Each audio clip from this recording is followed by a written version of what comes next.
E quando chegaram ao lugar chamado A Caveira, ali o crucificaram. Lucas 23, 33. E também, o cordeiro foi levado ao matadouro. Isaías 53, 7. Ali o crucificaram, cravejando suas mãos e seus pés como vaticinara Davi. Salmo capítulo 22, 16.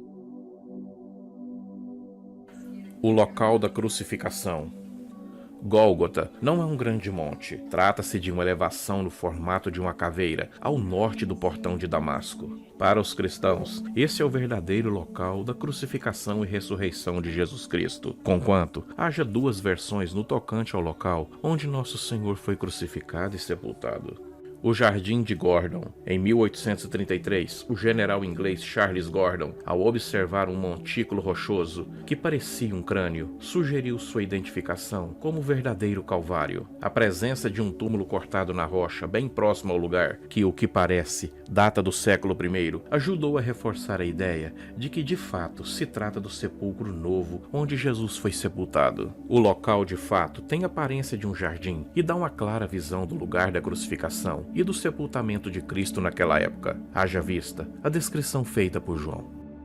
E havia um horto naquele lugar onde fora crucificado, e no horto um sepulcro novo, em que ninguém havia sido posto.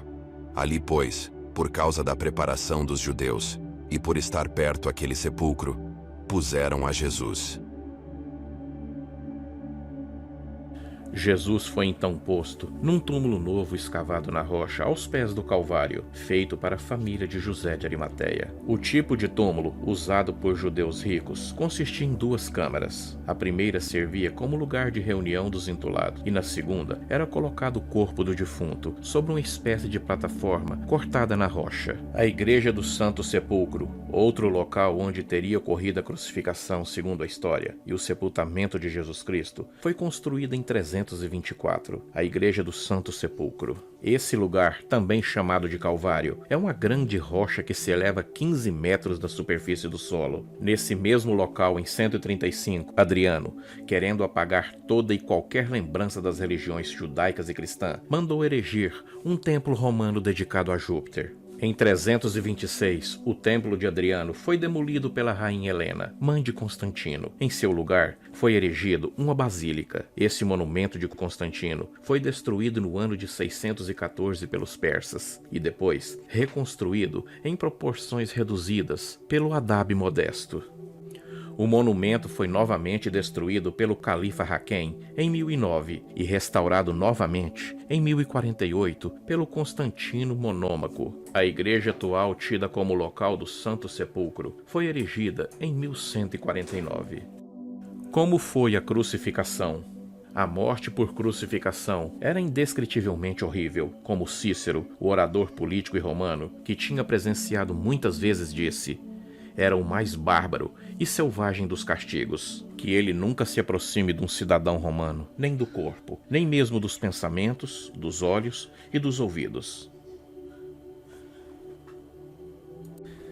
Para os romanos e até para os judeus, não há nada mais humilhante e mais revoltante do que suspender um homem vivo em tal posição. De acordo com o judeu Flávio Joséfo, essa forma ignominiosa teve origem inspirada pelo costume de se pregar em estacas, num lugar exposto. Era de modo a servir a um tempo de punição a eles e de divertimento para os assistentes. Era uma morte aflitiva. A vítima, em geral, durava 2 ou 3 dias, sentindo dores nas mãos e nos pés insuportáveis, produzidas pelos cravos. Pior do que tudo, uma sede abrasadora, que aumentava constantemente. Era impossível deixar de mover o corpo, a fim de obter um alívio a cada atitude da dor. Mas cada movimento trazia uma nova e cruciante agonia. Mas, segundo as escrituras, era necessário aquele grito de dor que partiu do recôndito de uma alma imaculada.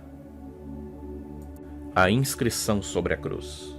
Pilatos, ao mandar preparar a cruz para Jesus, lembrara de que era costume romano colocar uma descrição ao crime do condenado acima da sua cabeça ou em seu pescoço. No caso de Jesus, a inscrição foi colocada em cima da sua cabeça, a fim de que todos os que passarem pudessem ler a frase escrita em hebraico, grego e latim: "Este é Jesus, Rei dos Judeus."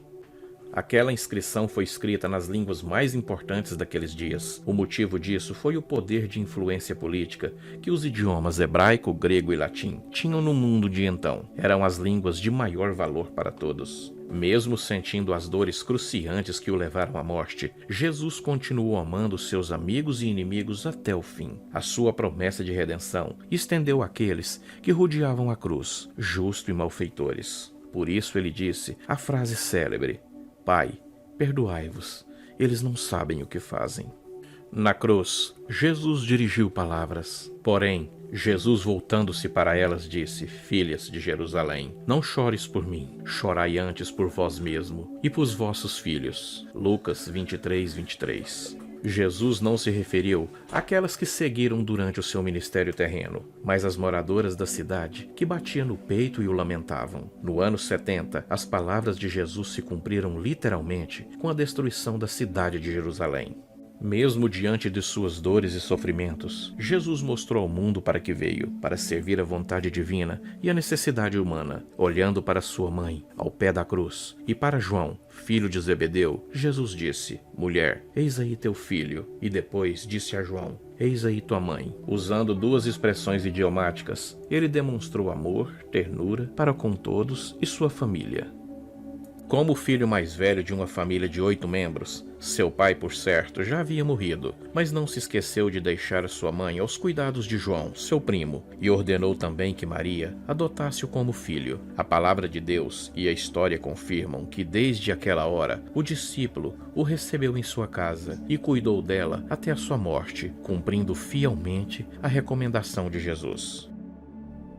Ao malfeitor que estava ao seu lado, bem perto da cruz, encontrava-se um homem que iria morrer naquela tarde. De acordo com a tradição, um homem de físico avantajado, de um parecer firme, que contavam mais ou menos com 50 anos de idade. Antes de sua prisão, teria sido chefe dos sicários. Agora preso, foi condenado à pena de morte. Sua sentença dizia que ele deveria morrer ao lado de Jesus naquele dia. Mas ao se arrepender de tudo que fizera de errado em sua vida, em um gesto de respeito e ternura, aquele criminoso se voltou para Cristo. Senhor, lembra-te de mim quando entrares no teu reino? E o Senhor lhe respondeu: Em verdade te digo que hoje estarás comigo no paraíso. Segundo a história, o seu corpo deve ter ido para o vale do filho de Rinom, onde teria sido queimado em uma fornalha. Mas a sua alma arrependida foi para o paraíso, aonde aguarda a ressurreição por ocasião do arrebatamento da igreja do Senhor.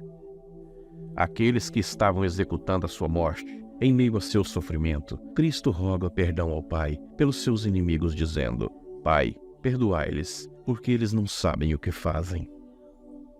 O apóstolo Paulo gloriava-se na cruz de Cristo. Ele disse: Mas longe esteja de mim gloriar-me, a não ser na cruz de nosso Senhor Jesus Cristo, pela qual o mundo está crucificado para mim, e eu para o mundo. Gálatas capítulo 6, verso 14. A cruz de nosso Senhor é o ponto central de toda a história.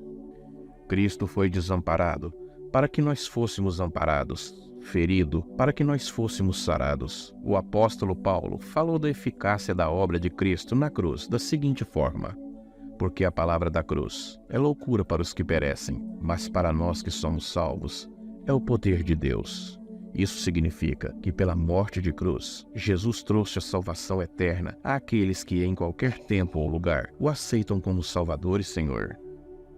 A morte de Jesus.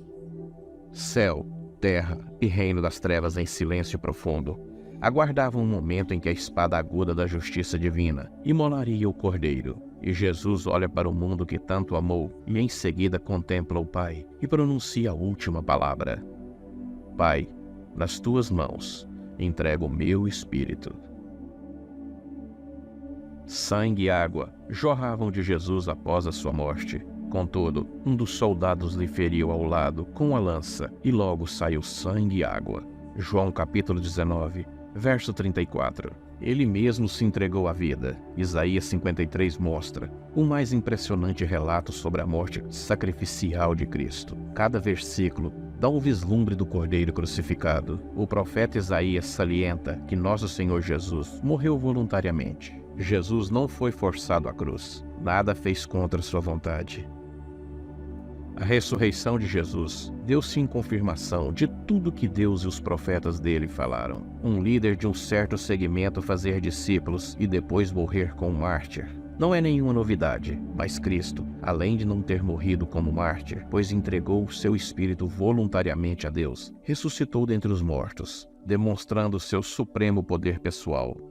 A morte e a ressurreição de Cristo é o tema central da salvação e da justificação da pessoa humana. Cristo, como dizem as Escrituras, morreu por nossos pecados e ressuscitou para nossa justificação. Esse é o significado de sua morte e ressurreição. Cristo tornou-se a garantia certeira da vida eterna e da ressurreição da imortalidade.